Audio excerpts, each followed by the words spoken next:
Good morning, ladies. It is May 13th at 9:45 in the morning on Mother's Day. So anybody watching this and it's Mother's Day, I hope you're having a wonderful Mother's Day. I'm sorry I'm not wearing any makeup, or the stuff I was wearing is kind of worn off and my hair is a disaster. But today is, well, long story short, my mom had spinal surgery recently. She's doing really good. They went through here and fixed stuff. She was having some pressure and nerve damage. And sorry if you can hear the banging. My husband's working on the shed. So anyways, we did Mother's Day with her last Saturday. So that way she'd feel upbeat, and she and I barbecued and all sorts of stuff. So it was really nice. So today my husband and I are doing stuff around the house. But I just kind of wanted to check in because to any moms out there who are trying, well, any women who are trying to become moms, Mother's Day can be a little tough. And yeah, so I actually took a pregnancy test this morning. It was negative, of course. My period's due any day now, so oh my god, I wish you guys could see this.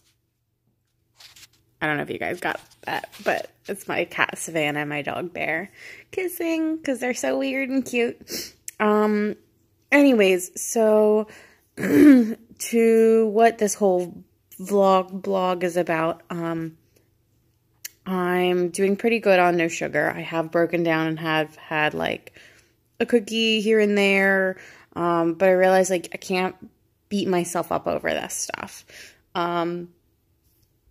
Sorry. What else? I've been eating a lot of like freeze-dried fruit. Like Target has this stuff. I'm obsessed with the freeze-dried peach slices.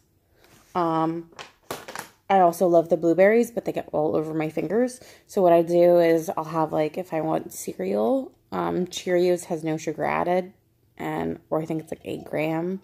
And I'll put the Cheerios with the blueberries in it, and I'll, like, slice some bananas. I also love banana chips, but you have to be really careful. You have to look and make sure it says it was 100% bananas.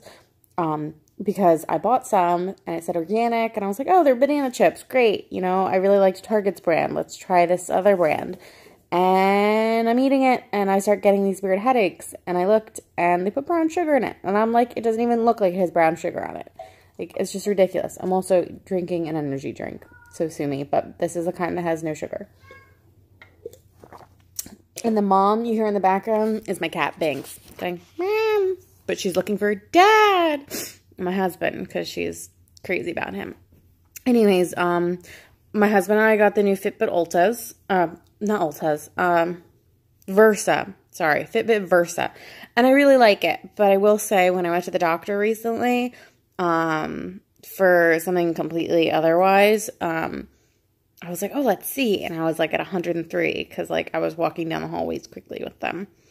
And I was at 90. So it was pretty off. It was off by 13. But it was correct, apparently, on my resting heart rate, because she came back and did it for just herself because she wanted to see if it was right. After I had settled down a bit, it was at like 73, and her said it was 69. So it's close. So far, even though I have an Android phone, it hasn't switched and let me do, and I've been trying to find like the upgrade every day. Apparently you're able to text people from it, even if it's like you're driving, and you can just auto reply like driving, call you back later, or what's up, or whatever. But I haven't been able to do that. And apparently they also have a new period tracker, because the period tracker it comes with is pretty crappy in my opinion. It's been off with everything. Like it said when I was going to ovulate, and it's not when I ovulated at all. So, and you can put only some information in, and it's just silly. So I ended up downloading another period tracker on my phone, but, oh, sorry. I'm really tired. But yeah, anyways, it's Mother's Day. I'm probably going to try stopping over my mom's house, even if it's just like I bring over a rose, because I already bought her, for her surgery, I bought her some sunflowers because they just look so happy. And she has them in her house. And she's home, and she's doing really well. And my husband and I are going camping soon, so that's exciting. I have to buy some new clothes. I'm going to go to Walmart. Maybe I'll go today now that I think about it, because it probably won't be as busy. Just get some shirts, like short sleeve, long sleeve. But yeah, and that's about it going on. But I wanted to check in because it's been a while. I don't know if you guys have seen the Family Guy episode. Cool Whip. Cool Whip. Anyways, now that I say Cool Whip, that sounds really good on a Belgian waffle, but nope. Anyways, I hope you guys are doing okay with all of your stuff. I've kind of come to the realization that I can't be angry at myself when things don't go my way. Whether that's not being pregnant, which is still tough, or whether it's the fact that I haven't lost weight, or I've gone up and I've gone down and I've gone up and I've gone down. I'm hoping when we go camping, we're going to be doing a lot of walking with our dog, and that'll help. But I also am aware that when you go camping, you don't eat as well. Like, you eat scrambled eggs for breakfast with hash browns because it's easy to do on the campfire. And for lunch, you do, whatever, like unhealthy stuff. Or you make pancakes with Oreos in them because, thank you, husband. But, yeah, mental health wise, I'm, but, I'm trying, and my husband's trying. He worked 60 some odd hours this week, mostly because he had to drive to and from. He had to drive all the way to Delaware, so for work, 3 days out of the week. So he was in the car for I think what the one guy estimated it, and they were in the car for 20 hours this week, which is just freaking ridiculous. Maybe it was 12, but still, that's a ridiculous amount of hours. But they got paid for it, so that's good. But so then he comes home, and if the house isn't crystal clean, or and I'm sitting reading a book, which I hadn't done in a while, and I found this one book at a library near me called My Lady's Choosing, and it was so good that I was just so absorbed in it. And it's a book where it's about you, so it talks in the book as you're reading it, it's referring to you as a person, and it takes place in Victorian time, and it's one of those, if you remember the good old comics, where it was like, if you think this person should do this, go to this page, and if you think this person should do that, go to that page. It's like a choose-your-own romance novel. So, I then read every single scenario. I would be like, okay, I already did this one, check, done. So it was really good, and I would love if they came out with more of those. But I've been reading other things, and while he's happy that I'm reading again, because that tells me that my mental health isn't that bad, because when it is bad, I just want to watch TV and that's it. Because that kind of just shuts off my brain, whereas at least reading, my brain's a little more active, my imagination is active, so that's good. But he was like, I really need your help. So he feels like he needs help with, he doesn't have enough time in the world and everything. And I feel like I need help because I've been depressed and an emotional wreck because I feel like I'm unattractive, and I fear that he doesn't love me anymore or doesn't find me sexually attractive, which that sucks if you ever feel like that. And I feel frustrated because we can't get pregnant. But we've been having sex when I'm ovulating, and it's been it's been having sex around that time. I bought the ovulation strips, but I can't figure them out. I mean, I can, but sorry. I figured them out, but I don't know. It's peeing in a cup every day and dipping them is a pain in the butt. And I kind of just want us to get pregnant on our own, but at the same time, we've seen specialists, And now oh, by the way, I'm off my psoriasis medication. That's a whole other story. That, long story short, doctor told me he would contact me and let me know what the company that made my Taltz said about you taking it while trying to get pregnant. But he didn't. He lied. He then wrote in his notes, and he told me to keep taking the medication. But then in his notes, he wrote that he suggested to me that I stop taking the medication, which he never said. And in fact, I know that for a fact because he's a freaking recorder that records him saying whatever. So I won't be going back to him anymore. I'm going to go back to my old doctor. He's about 45 minutes away, almost an hour. But you know what? For a really good doctor, someone who freaking listens to you and tells you the truth, it's worth it. So I'm going to contact him soon, but I'm off my psoriasis medication. So thankfully, my elbows are still clean. I know that's TMI, but my face, I've had this redness since I was on the medication from where my psoriasis was on my face, but it's easily hidden by makeup and it's fine. But my skin is soft, which I'm hoping it stays that way. I do have some psoriasis in my scalp, but it's not bad. And I try not to scratch it as I just touch it and I want to scratch it. But yeah, so I learned from my doctor's office that, what is that? It's the curtain. That's what happens when I don't wear my glasses. I'm like, what's that? So I'm off the medication because even if I got back on the medication, it would have taken like 6 weeks and I would have had to start the whole thing again and it might not work. Anyways, that's a very long story.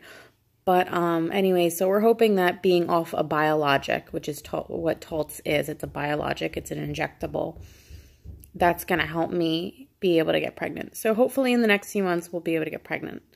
And at the end of July or early August, my husband takes his 3rd Microsoft certification test. And once he does that, he feels like he's going to be making more money, which I hope he is because I know that's going to make him happy. I mean, we're okay. We're not great, but we're able to pay all of our bills and live semi-comfortably. But we discussed, and if, you know, the time comes and he takes that test and we're still not pregnant, then we'll go from there and we'll see about foster to adoption because there are really a lot of kids out there that need good homes. And I grew up with some friends that were all adopted from another country. And while I would like to adopt from another country, one, I can't afford to do that with work because a lot of these countries want you to fly out to them and stay out there for a month or two. And while I get it, like they want you to build a relationship with the child that you're adopting, which is great. And I think that's awesome. I can't afford that for work. And neither can my husband, even if we took turns. And I'm sure some of you are saying, well, how can you afford a child? I'm sorry, can you afford to spend a whole month or 2 months in another country, meaning you have to pay a hotel, you have to pay for your airfare? You're looking at tens of thousands of dollars just doing that alone. Look it up. Look how much it costs to fly to, like, Romania. It's thousands of dollars. Look how much it costs to stay in a hotel, even if it's like a crappy hotel. And do you really want to stay in a crappy hotel with bed bugs or like no. So, you know, and why would we do that when there are plenty of kids in this area? And, you know, as much as I would love to adopt from another country like Romania or Poland, especially because my husband's side is Poland and my father's side is part Polish, you know, there are plenty of kids in this area that need good homes and that need love. And I think we would try to do like children 3 and under. So that way, you know, you hope that if they dealt with abuse, they don't really remember it and that you can show them what love truly is. Like our niece is almost 3 and our youngest niece. And I think that's just the perfect like age. She's clearly starting to retain stuff already, but who knows in a few years from now, she'll actually remember all that stuff. I'm trying really hard not to yawn. I'm so sorry. But you know, if the kid's a little bit older than that, that's okay too. But I'm 30, so how I see it is if I get a 9-year-old, that means I would have been 21 when I had them. And I feel like I'm not old enough to be able to properly like punish them, like give them timeouts or whatever, ground them. Like I feel like I'm not going to be enough of an authority figure, if that makes any sense. Like to our eldest niece, I'm on the border, and she's 9, so like I'm on the border of being an authority figure. And every once in a while I'll say something and she'll give me this look like, I don't know if I believe you, and then I'll say it again and then she'll believe me. But she's on that border, and like, well, my husband's 35 and I'm 30, like that would make sense for him, but not for me. So if we have a kid like that's 5 years old, okay, that makes a little more sense. I would have been 25, you know. Anyways, I'm off on a tangent. Happy Mother's Day. I love you guys. Hang in there. It'll all be okay. It all is okay. You're not dying. I hope. I'm not dying. Hopefully you have food in your belly and a roof over your head and someone that loves you. And if they don't love you, well, guess what? They don't deserve you. All of us are worthy of love. And I've been trying this new thing in the morning. I get up and I look at myself in the mirror and I think, I am beautiful, I'm worthy of love, and I'm smart. Kind of like that that movie, The Help. You is smart, you is kind, you is, oh crud, I can't remember it. I just watched it the other night. But you got my point. We need to start loving ourselves. But anyways, hopefully I will catch up with you guys again soon, and happy Mother's Day.